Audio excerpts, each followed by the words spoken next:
guys, I'm Tim. I'm Bob. I'm Spencer. Dan. This is the Board Game Rundown. Today we are reviewing the Frantic and Crazy Mission Control Critical Orbit. Yeah. You can play this with an AI or you can play up to 4 players. It is real time, 20 minutes. Or less. Or less. Yeah. Hopefully less. Hopefully less. 20 minutes means you lost. Yes. In this game, somebody, an Aethernaut is on Mercury 3, and something goes wrong, and they're trying to reconnect basically their oxygen lines, I believe. Yeah. And so they're messing around with these tiles here that are going to have like hoses in which the oxygen can flow through. And then maybe you're able to unlock these guys so you can move them around and let your starting points from where you're trying to connect a little bit better. Sometimes there are these spots on the tiles that require a valve. So you need to unlock a valve so you can put a valve on there.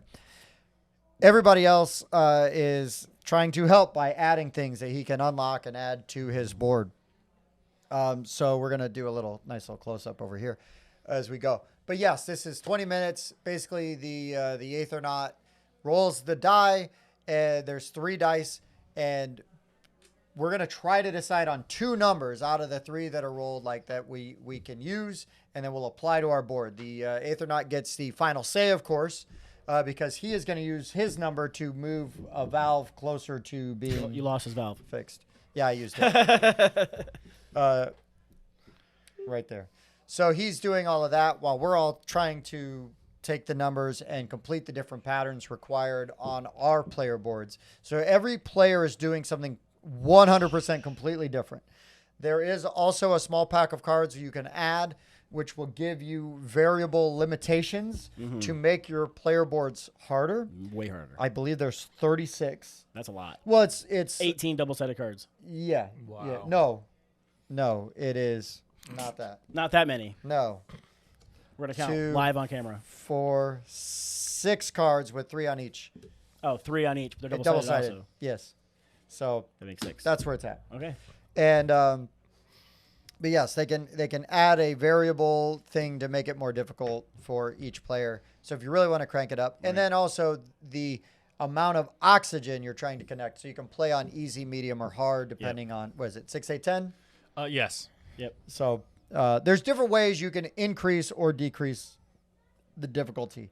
But yes, Bob, that is. So we just showed you the Mercury 1 board. Yep. Why don't we show the Bengaluru? Yeah, and give just like a basic description, right? Yeah. Yeah, so this one is a Sudoku, basically a light Sudoku. Very light Sudoku. Where you just can't have a repeating number in a row or column for that column to be valid. If you can fill out that whole column, you're going to black out the little bubble on the bottom.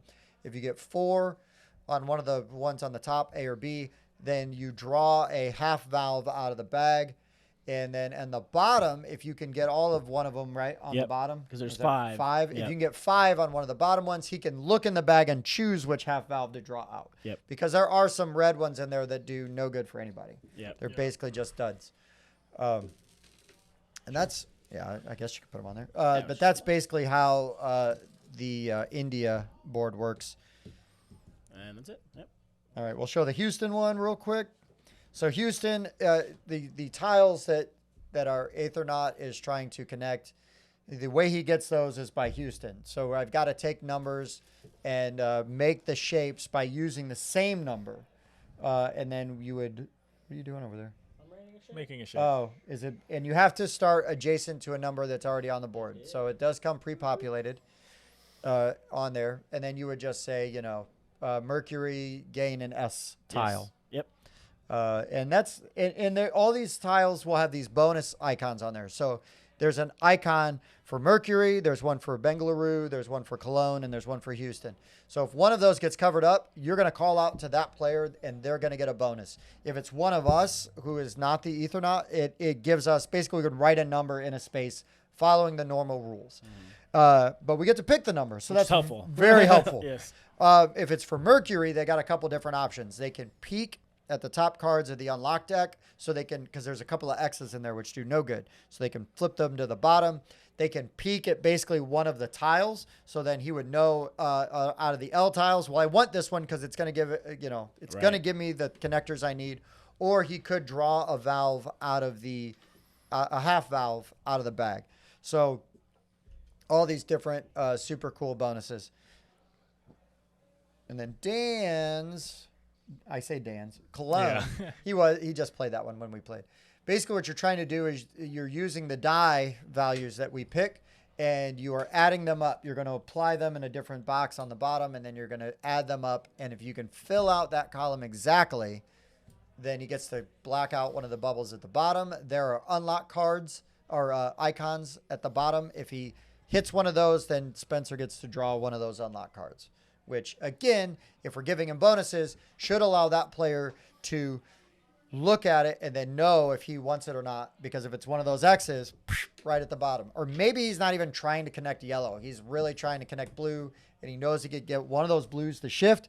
Maybe he's going to put that yellow one on the bottom because he's hoping to get a blue. Yeah, it can be very helpful. There's just different ways you can do that.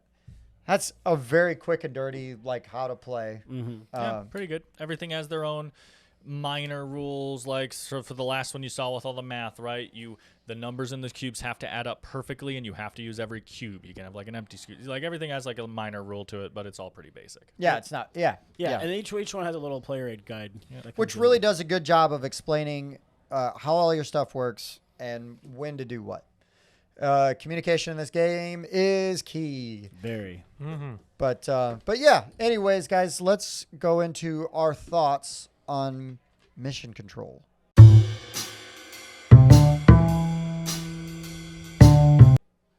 I'm going to change it up. Spencer. I'm leaving. Oh, shoot. Well, that worked. Yeah. That was easier than I thought it'd be. Spencer, what'd you think of mission control? Oh, I thought you were going to ask me how you rate things. I just No, thought, not we're yet. not Yeah, rating yet. We got to hear your we got thoughts the on things. it. Oh, so I've only been able to play 2 of the roles so far. I did the Ethernaut, and I did the shapes, the Tetris kind of one. Oh, yeah. Houston. I looked at the Sudoku one, and I'm not interested in that one because it does not look challenging enough to me. Oh, Now you've I'm heard Dan. curious. Now Dan's really leaving. I just love Sudoku. Well, I'm curious about what happens when you make it harder. Oh, sure. And that It one gets harder. Yeah. Checks out.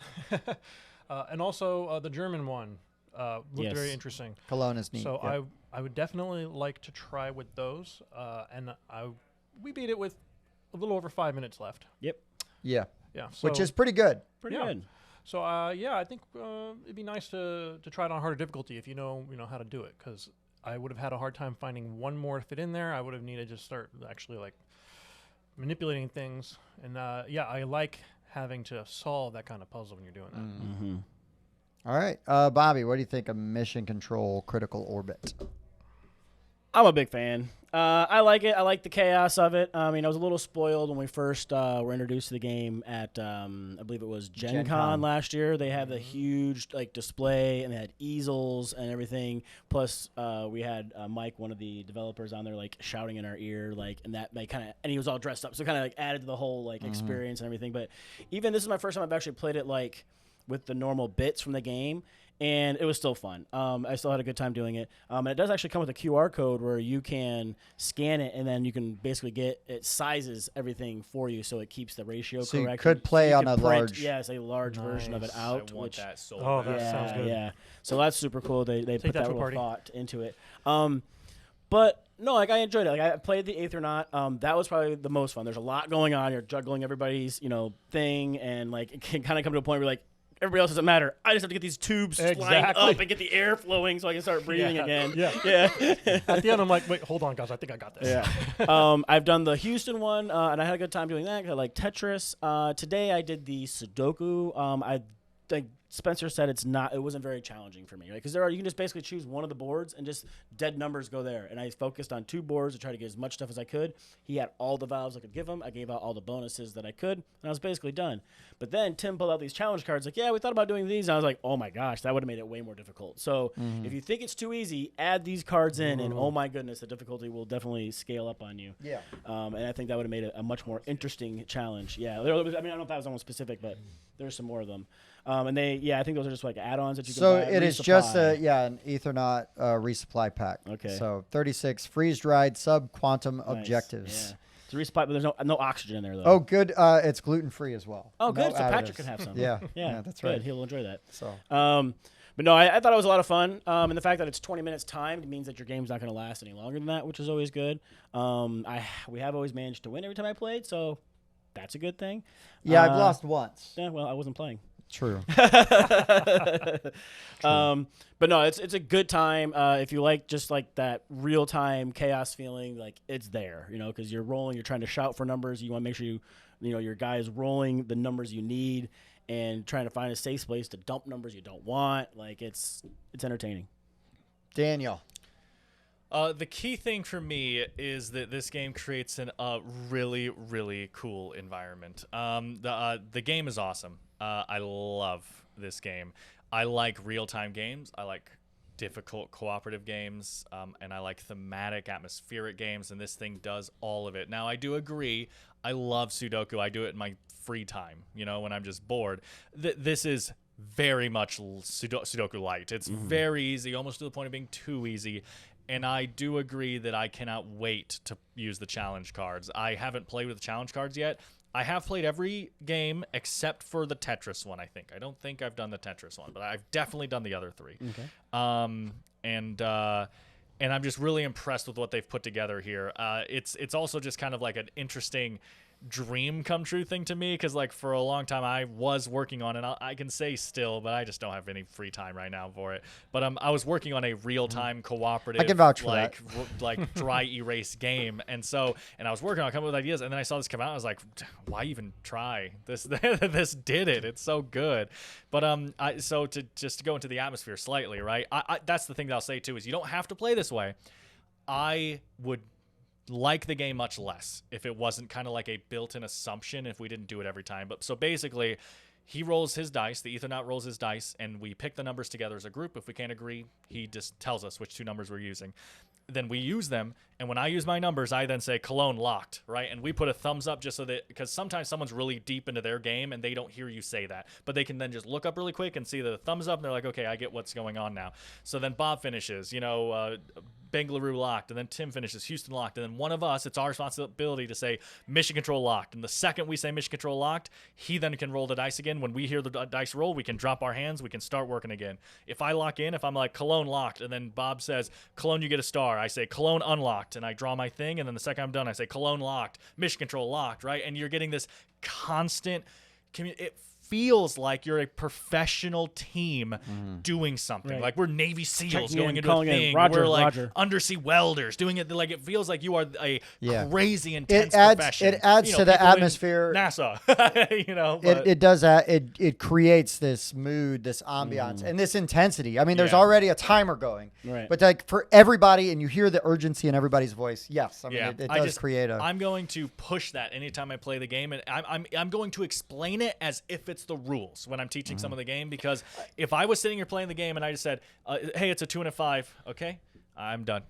And then I just sat here, and then like it was like, "Oh, sorry, were you done? We're done, Spencer. You can continue." No. That ruins the game for me. It literally here. I mean, it is in the rules. No, Literally I know. on the player It is aid. part of the rules. So I would know. say, yeah, I'm teach just it as saying it that is. It's not part like of the rules. it's a rule because it matters. It's a rule because of the theme, is what I'm Sure. saying. And I'm just saying I agree with that decision. It is incredible to me in this game. But yeah, it's a very fun. The Ethernet is by far the hardest roll, and the Sudoku is by far the easiest roll from what I've seen so far. But at the end of the day, though, the Ethernet is doing a intense puzzle kind of thing. That puzzle's always hard. But like Yeah. at It's the end so of the day, cool, though, you're doing things easy floating. Sudoku, easy Tetris, easy math. Like those are like the three things. The point is, can you do it in 20 minutes while talking to each other, constantly, Coordinating while it. being coordinating and while being assigned the numbers you're using and stuff, right? Like that's where the game comes from. And then on top of that, you throw in this little mini expansion challenge cards thing. This is a fantastic game. I recommend it to anyone, and it's not expensive not, too. Like no. this is so worth it. I can't. Yeah, I want to And play it more. it's crazy because this is a game you will now be able to find in like big box stores. Oh, that's amazing. Yeah. So have either of you played with the AI? No, not No, yet. I looked No at the one- no AI one. cards, but I don't play solo, and I Yeah. wouldn't play this at less than 4. Yeah, that was my That point. is Yeah. technically You a kinda negative. Need 4 for it. Like you can. The cards are designed to have each roll run itself. If you like, we're not playing Right. with the Soku this time because we got to the game allows that. I just wouldn't want to, and it's not hard to get 4 people to play a 15-minute Right. game. Like it's 20 minutes if you lose. it's usually going to be 10 to 15. Yep. You know, and so it's just not that bad. Is all I'm saying with that. There was something else I wanted to say, but the fact that this board is dual layered, because in the printout things that we were playing, it was not. Because it was it was the early. Like, he pulled this board out, and I saw this dual layeredness, and I was like, oh. Oh, I just wanted to say, because I don't think we said it in the intro, and if we did, who cares? Double shout out. It's by 3WS Games, and they've been really cool. We've had a lot of conversations with them and everything, and we've been able to play their game for a long time now. This one and some other stuff. And they didn't give us we bought this. It's funny. It's like 4 people in our group, 3 people who bought this game. Yeah, because and we're we giving played away that one version at Gen Con. We had so much fun doing it. We're like, yes, we want a copy of this. This Mission Control now for 2 Origins in a row was my takeaway. Well, Gen Con and then Origins, so 2 conventions. It was Gen Con and then Origins. You're right. But anyway, the last 2 conventions I've been to, my biggest takeaway story has been playing the big version of Mission Control with 3WS. Yep. They rocked it, and that's just awesome. Yeah, well, I mean, it's easy to get on board for a company that A, you already like the people, but then B, like, oh, they just make good stuff anyways. Right. Well, yeah, please sign me up. It's really nice. It's really nice that happened. I don't want to step on any of your stuff. I hate rolling rights. I do not like rolling rights at all, usually. Yeah. But when I do like them, I love them because they just hit so right, you know. And this is one. Again, we talked about Mission Control nonstop after Gen Con, through the holidays. When's it coming? When's it coming? You know, we had so much fun that we tried to plan a live playthrough and we videoed it. I mean, it was kind of chaotic to watch. So I mean, you can watch that if you'd like. We'll do one that's better. Yeah, we're gonna try to do one that's a little bit more. We'll definitely do one that's better. Yeah. But yeah, I mean, this game's freaking awesome. It's the only barrier, really. The hardest part for me is teaching somebody how to play the Aethernaut if they haven't played the other stuff yet. Because this is the hardest one to learn. It's not really that hard once you understand it, but this is where all the teach is going to take. Right. This, I can hand somebody their card and I can say, ask me if you've got any questions. Go through this. I'm going to spend all of my time teaching this game to the person playing the Aethernaut. Not necessarily a negative, just pointing that out. Because, you know, and yes, I cannot wait to try with the challenge cards because this game can be hard enough as it is. And notice, none of the challenge cards affect the Aethernaut. Yeah. Because that is a hard enough game right there. But the complexity, the replayability for this also, because you just don't know, you know, how it's going to go down. If I'm playing with the same guys and we've all played, definitely using these. If I'm playing with new people, maybe only the experienced player. Right, like here, I'm going to challenge you because you've played a few times. Uses one of these. And it's really nice to be able to have that maneuverability with the game. You can make it more difficult for one person, but not for another. Right, and it still can be a very satisfying team experience for everybody. And we even played, the game we just played, we played on the middle level, so we needed 8 oxygen. Yes. And again, really fun, really intense. Like Dan said, it creates a mood. I think we all like games where if the theme matters, then it's really good. The theme can really help improve the game. It can. It doesn't necessarily it's kill a game. Right. But when the theme is there and it's good, holy crap, it just escalates it to a whole new level. I put it up like Captain Sonar, other games like that, which we love. And this is even easier to get to the table. A, 20 minutes. B, half the people. And it's easy, and it's an easier teach too, to be honest. It is. But yeah, this game's really good. Third World Studios, man, out of the 2 games of theirs that I played, I love them both. I can't wait to talk about the other one, but for right now, Mission Control was the first one that we were exposed to, and Donnie and Corey, the designers, they killed it. They crushed it, man. This game's great. I really like it. I love that, going on what you were talking about, where this is difficult, and then you got the other things, saying that kind of thing. I love that the game feels like this is the game. They designed this. They said, okay, you're going to have to build the things. There's going to be valves. In order to move the valves, you need cards. In order to get these shapes, you got to draw them.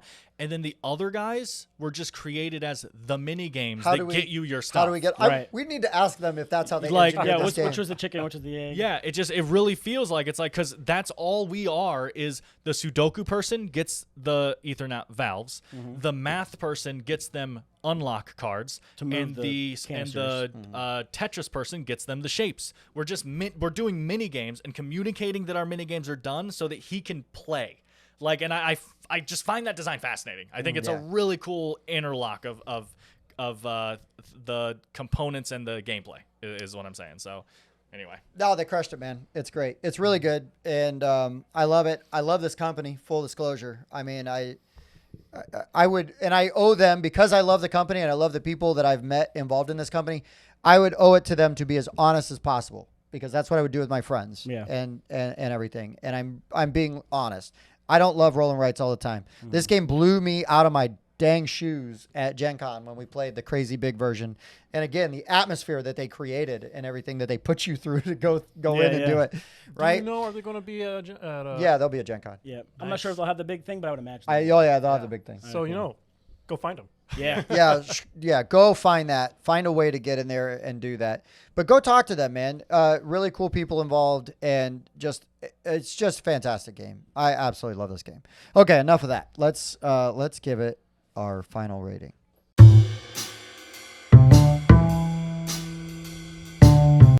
But first, Dan, how does that work? hey guys, we're going to rate the game from 0 to 10 using 0.5s for variation. Then at the end, we're going to average them all together to get you one score that's kind of the board game rundown score. But also, more importantly, stuff like Board Game Geek and Discord really need one score that we just say, we gave it this, instead of Tim, Bob, Spencer, Dan, Mike, Andrew, and just naming everyone's individual scores. Yeah. So. Oh, wait. Sorry. You ran out of oxygen 5 seconds ago. We lost. Spencer. All right. What do you rate this? I'm going to give this one an 8. I would give it a bit higher, but I'm worried I would have a hard time finding 4 people. I'm not certain I would want to do it with the AI. I definitely try. And so the Sudoku seems a little easy. I don't want to have to rely on the challenge cards to make it more difficult, but an 8. Sure. Bobby. I'm going to go at 8.5. I feel like I could go a little bit higher if these cards really do keep me challenged. If they spice it up if even more. they spice it up enough. Yeah, because yeah. like I said, because it is a little easy on like the one that I played. But even like the Tetris one was a little, not difficult, but it was a little challenging. Like, you know, it was had Right. a little bit of Well, like keeping things straight and organized and make sure I was working toward the shapes he needed. And that's diversified. Right. Because you Yeah. can just make whatever shapes you want, but Sure. after a while, it's Yeah, like not useful. not helpful. Yeah. Yeah. So yeah, I'm gonna give it an 8.5. But I could definitely see it going up a little bit more with a few more plays and a little more challenges going on. Right on. Right on. Dan, what do you 9. got? Whoa. Game's fantastic. Can you think about it for a second? No. Okay. Okay. I've been thinking about it for almost a year. Yeah, 9 out of 10 game. This game, guys. You guys did a fantastic job. You've ruined my spirit of game design, but no. No, So but, 10 out of 10. Thank you. Yeah. No, but no, seriously. Just I was so impressed when the first time I saw this at Gen Con. I didn't even play. I watched them play it, and I you didn't stop talking about it Yeah. for 6 months. It just looked so good. And Yeah, then we all felt really bad because Dan Yeah, was the talking one about guy, it the whole one guy time. that didn't get to play it. We're like, oh yeah, I remember Mission Control, and Dan's like, yeah, I remember Mission Control. no, awesome game. Yeah, I was gonna give it an 8.5, but I think that because I keep talking about this damn game so much, it's got to be a 9. I'm obsessed with this game. I push it on everybody. I'm happy to push it on everybody because I feel like this game also though, because again it's so short, right? And it's 20 minutes. You can play this with any level of gamer. You're gonna be, and then you're in and out, Yep. and you're done. Yeah. So So if we average them all together, beep, boop, boop, boop, boop, 8.6. nice. Pretty good. Yeah, this game's just pretty good. Yeah. It's pretty good. It's really available too. It's a very reasonable price point. You can find it in big box stores. I'm betting you're going to be able to find it in FLGSs soon. Yep. But just It'll be at Gen Con if you guys see this before that. yes, this is definitely just the strongest of recommends for Mission Control. It's bananas, man. And if you get it and you really like it, which you will, look into making the big version, guys. Yeah. There are few gaming feelings I've had, like everyone standing in a circle around easels with giant printed versions on and talking, and you just see people's like thumbs, like locked in thumbs come up from above the easel, and everyone's communicating, and the Ethernauts down like underneath, sitting at a yeah. desk surrounded by easels working and communicating with everyone.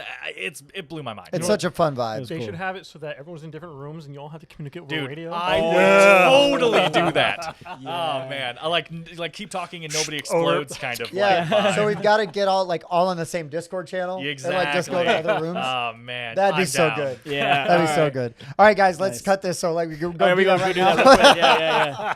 All right, guys. Yeah, we're gonna stop gushing about this game for now. But if you see us in person, we'll probably talk about it. So, but on camera at least. So, for the board game run. Oh wait, no. First, before we do anything else, if you found this video useful or liked it, please give us a thumbs up, like, subscribe, do all those things. We do have a Patreon if you would like to support the channel in other ways, if you are able to do so responsibly. If you can't, that's fine. The like, the sub, all that stuff. Leave us a comment. Let us know what your time was. What did we finish with in the last game we played? We had 5.5 minutes left. 5:24? 5:27. 5:27. Okay. So yeah, if you've played Mission Control, leave us your time. How how you did. How'd you do? If you haven't, what role do you want to try to play? Yeah. Let's Which do one it. interests you the most? Let's hear about it. What? Isn't there another way they can get this game coming up? Gen Con? No. We'll be like- doing Oh. a raffle, won't we? Not a raffle. no. Even better. We're gonna have a video. We are going to have a video. Yeah. There we go. Yeah, there it is. I was like, where are we going? Where are we going with I this? found it. Bob went somewhere else. We got it. Yeah, we're going to have a giveaway video coming up, but that will be good for, a couple weeks. Anyways, guys, thank you so much for watching. For the Board Game Rundown, I've been Tim. Bob. Spencer. Dan.